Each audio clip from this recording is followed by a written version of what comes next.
जी नाज़रीन, एक तरफ तो इमरान खान के ऊपर प्रेशर बढ़ाया जा रहा है। इमरान खान की बहनों को भी गिरफ़्तार करने की खबरें आ रही हैं, लेकिन फैसल वावड़ा ने कहा कि इमरान खान के साथ इस्टेब्लिशमेंट बैठ के बातचीत करना चाहती है।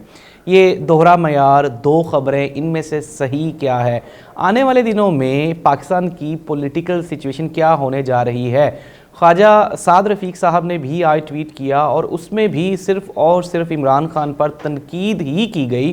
क्या पाकिस्तान मुस्लिम लीग नून कोई बयानिया बनाने में कामयाब होगी या फिर मियां मोहम्मद नवाज साहब बिल आखिर ये जंग हार के लंदन मायूस वापस चले जाएंगे? ये सब कुछ और बहुत कुछ हम बताएंगे आपको आज के प्रोग्राम में। नाज़रीन, प्रोग्राम का आगाज़ करें तो इमरान खान के बहनोई पर लिया में एक ज़मीन का केस था, उसमें आज उनकी बेल रिजेक्ट हो गई, कैंसिल हो गई और अब कहा यही जा रहा है कि बहनोई के बाद हो सकता है कि इमरान खान की बहनों पर भी कोई हाथ डाला जाए। और मकसद क्या है ये हम सब लोग जानते हैं कि एक तरफ तो पाकिस्तान तहरीक इंसाफ पे सख्ती जारी है, फिर उसके बाद इमरान खान के करीबी दोस्तों और रुफ़का को पार्टी से अलहदगी के ऐलानात करवाए जा रहे हैं।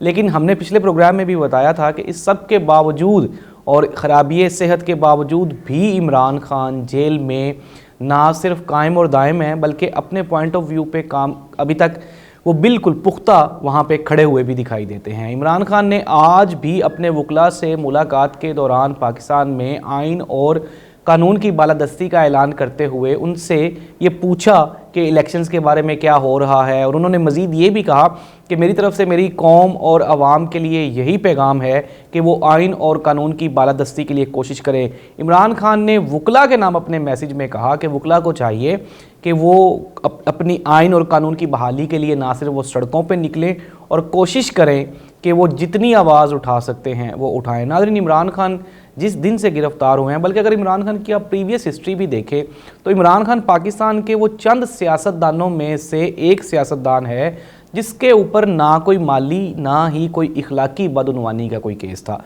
लेकिन फिर हमने देखा कि किस तरह से 3 महीनों में पूरे की पूरी गेम चेंज हुई, सिनेरियो चेंज किया गया और इमरान खान 3 ऐसे केसेस जिनका ग्राउंड पे कोई एग्जिस्टेंस ही नहीं है, तोशा खाना केस है, फिर उसके बाद अलकादिर ट्रस्ट है और नाज़रीन मनी लॉन्ड्रिंग वगैरह, ये वो सारा कुछ कोशिश की जाती रही इमरान खान की करैक्टर असैसिनेशन करने की। लेकिन मैंने पिछले प्रोग्राम में भी बताया, अब भी बताया कि कुछ मीम्स तो ऐसी हैं डिजिटल मीडिया पे कि वो कहते हैं कि इमरान खान खुद भी आकर अगर प्रेस कॉन्फ्रेंस कर दे और कहे कि मैं सियासत छोड़ रहा हूँ तो अवाम फिर भी पीटीआई के साथ खड़ी रहेगी। इसका फैसला तो ज़ाहिर सी बात है अगले इलेक्शंस में ही होगा। और सबसे बड़ा सवाल ये है कि आया कि इलेक्शंस होंगे कब? आज भी इलेक्शन कमीशन के वकील को चीफ जस्टिस अतर मिनल्ला साहब ने नरम और सख्त सवालात के बहाने ये पूछने की कोशिश की कि आप बताएं कि इलेक्शन की डेट कब तक आप दे रहे हैं, जिस पर उन्होंने खामोशी इख्तियार की। पीछे भी हम एक प्रोग्राम में बात कर चुके हैं कि 28 जनवरी का नाम लिया गया, लेकिन फिर उसके बाद हमने ये देखा कि अभी तक कोई रिटर्न उनको सुप्रीम कोर्ट ऑफ पाकिस्तान को या फिर किसी भी किस्म का कोई मैसेज नहीं आया इलेक्शन कमीशन ऑफ पाकिस्तान की जानिब से। क्या इलेक्शन होंगे भी या फिर ये जिस तरह से सिलसिला चल रहा है और आने वाले दिनों में भी ऐसे ही चलता रहेगा? वक्ती तौर पे कोई सूरत हाल दिखाई नहीं देती। अच्छा, आज एक और बड़ा बयान देखने में आया और वो है आसिफ अली जरदारी साहब का। उन्होंने कहा कि हमने इनको हुकूमत लेकर दी, लेकिन इन्होंने हमारे साथ दगा किया, धोखा किया और आइंदा मैं मियां नवाज साहब को वज़ीर आज़म नहीं बनने दूंगा। नाज़रीन, ये एक बड़ी खबर है, बल्कि आप इसे कह सकते हैं कि आज की न्यूज़ ऑफ द डे है ये कि आसिफ अली जरदारी साहब ने पाकिस्तान मुस्लिम लीग नून को ना सिर्फ उनको वार्निंग दी बल्कि उनको आगाह भी कर दिया कि आइंदा वज़ीर आज़म नवाज शरीफ साहब नहीं होंगे। दूसरी जानिब जो दूसरी क़यादत है, अगर हम पंजाब की क़यादत की बात करें पीपल्स पार्टी की, नदीम अफजल चंद साहब ने भी आज गिला शिकवा किया और उन्होंने कहा कि इंतज़ामिया सिर्फ़ और सिर्फ पाकिस्तान मुस्लिम लीग नून को लेवल प्लेइंग फील्ड दे रही है, बल्कि लेवल प्लेइंग फील्ड क्या, उन्होंने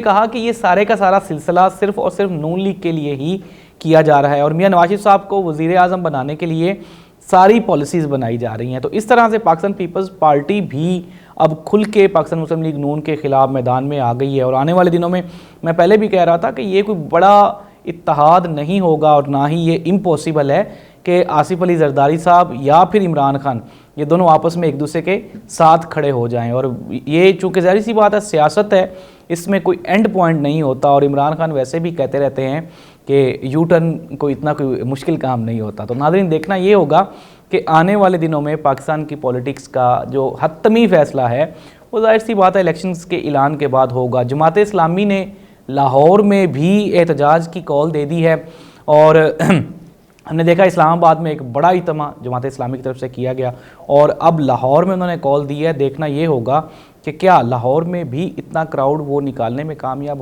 ہو سکتے ہیں. ظاہری سی بات ہے سپیس تو ہے اور لوگ احتجاج بھی کرنا چاہتے ہیں, لیکن پی ٹی آئی کے جھنڈا لے کے آپ سڑک پہ نکل نہیں سکتے. لوگوں کو یہ بھی ایک خدشہ ہے, غصہ بھی ہے, اور اس کا خمیازہ بھگتنے کے لیے آپ کو کسی اور سیاسی جماعت کے کندھے پہ اب ظاہر سی بات ہے آپ کو سر تو رکھنا پڑے گا. تو جماعت اسلامی ایک اچھی آپشن ہے عوام کے لیے. دوست احباب یہ بھی کہہ رہے تھے کہ ظاہری سی بات ہے کہ عوام کو نکالنے میں جماعت اسلامی ہمیشہ کامیاب ہو جاتی ہے. یہ اور بات ہے کہ وہ اپنے سپورٹرز کو ووٹرز میں کنورٹ نہیں کر پاتی, لیکن ایک اچھی آپشن ہوگی اگر پاکستان تحریک انصاف پہ سختی ایسے ہی برقرار رہی تو پھر ظاہر سی بات ہے کہ کوئی نہ کوئی اور آپشن تو نکلے گی. لیکن آنے والے دنوں میں پہلے بھی بتا چکا ہوں, جس طرح فیصل واوڈا کا آج کا بیان کہ اسٹیبلشمنٹ عمران خان سے قربت اور کوئی نہ کوئی بیٹھ کے بات کرنا چاہتی ہے, یہ تو میں آپ کو کئی پروگرامز میں بتا چکا ہوں کہ ایٹ دا اینڈ ہونا کیا ہے. ہونا یہی ہے کہ جتنی وہ آپ کہہ لیں کہ سسٹینیبلٹی عمران خان شو کر رہا ہے, اگر وہ اسی طرح سے قائم اور دائم رہا تو اٹ مینس کہ وہ ٹوٹ تو نہیں رہا. تو اگر وہ ٹوٹے گا نہیں تو بالآخر اسٹیبلشمنٹ کو عمران خان کے ساتھ بات کرنا ہی پڑے گی. اور اس بات چیت کا نتیجہ کیا نکلنا ہے, میں آپ کو پورے کنفرم سورسز کے ساتھ میں نے بتایا کہ نواز شریف کسی بھی صورت میں اگلا وزیر اعظم نہیں بن سکتا. اور میری اس بات کی تائید کل سینئر سیاستدانوں نے بھی کی. انہوں نے کہا کہ اگر اس طرح کی کوئی حکومت بنتی بھی ہے تو وہ بالکل باریک دھاگے کی مانند ہوگی اور جو کسی بھی وقت ٹوٹ سکتا ہے. اور ظاہر سی بات ہے اگر 50-50 60-60 سیٹیں آپ دے دیتے ہیں سب کو تو مخلوط حکومت بنے گی, اور مخلوط حکومت جب 13-14 جماعتیں مل کے بناتی ہیں تو پھر نہ ہی سیاسی سسٹینیبلٹی آ سکتی ہے اور نہ ہی ظاہری سی بات ہے ہمارے فائنانسز بہتر ہو سکتے ہیں, نہ ہی ہماری معیشت بہتر ہو سکتی ہے. اس کے لیے کسی بھی ایسی جماعت کو موقع دینا چاہیے جس کے ساتھ عوام کی سپورٹ ہو. اور اگر ہم عوام کی سپورٹ کی بات کر لیں تو اس وقت سب سے زیادہ سپورٹ عمران خان کی ہے اور پاکستان تحریک انصاف کی ہے. لیکن دیکھنا یہ ہوگا آیا کہ ان کو موقع بھی دیا جاتا ہے یا نہیں. آج حبیب اکرم صاحب نے بڑی خوبصورت بات کی. انہوں نے کہا, یہ میری والی بات تھی جو میں کئی پروگرامز میں کر چکا ہوں, اور میں نے کئی پروگرامز میں کہا ہے کہ عمران خان وہ سیاستدان ہے جس نے 2013 اور پھر 18 میں جب انہوں نے عمران خان صاحب نے کہا تھا کہ وہ 4 حلقے کھولو, اور انہوں نے 4 حلقے نہیں کھولے تھے اور عمران خان نے پوری اسمبلی کھول دی تھی. اور اب اگر اس طرح سے الیکشنز ہو جاتے ہیں تو آپ کیا سمجھتے ہیں, کیا عمران خان چپ کر کے بیٹھ جائے گا؟ قطعاً نہیں, بالکل یہ پاسبل ہی نہیں ہے.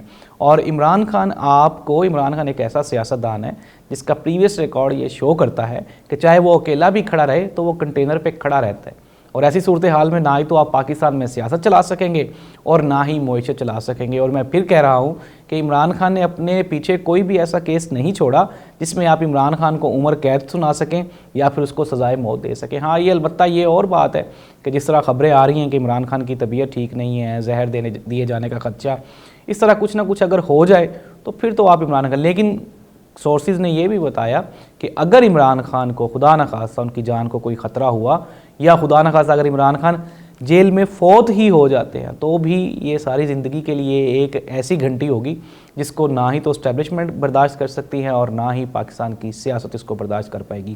اور دیکھنا یہ ہوگا کہ آیا کہ آنے والے دنوں میں عمران خان کا جو سیاسی مستقبل ہے وہ کیا ہوتا ہے. لیکن عمران خان مجبوری ہے, عمران خان کی مجبوری کوئی بھی نہیں ہے.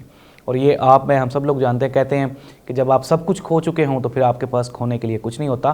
اور عمران خان تقریباً سب کچھ کھو چکا ہے اور اب اس کے پاس کھونے کے لیے کچھ نہیں ہے. لندن وہ جانا نہیں چاہتا, پاکستان وہ چھوڑنا نہیں چاہتا, پلیٹلیٹ اس کے کم نہیں ہو رہے, اور بالآخر میاں نواز شریف صاحب کو ہی واپس لندن جانا پڑے گا. اللہ حافظ.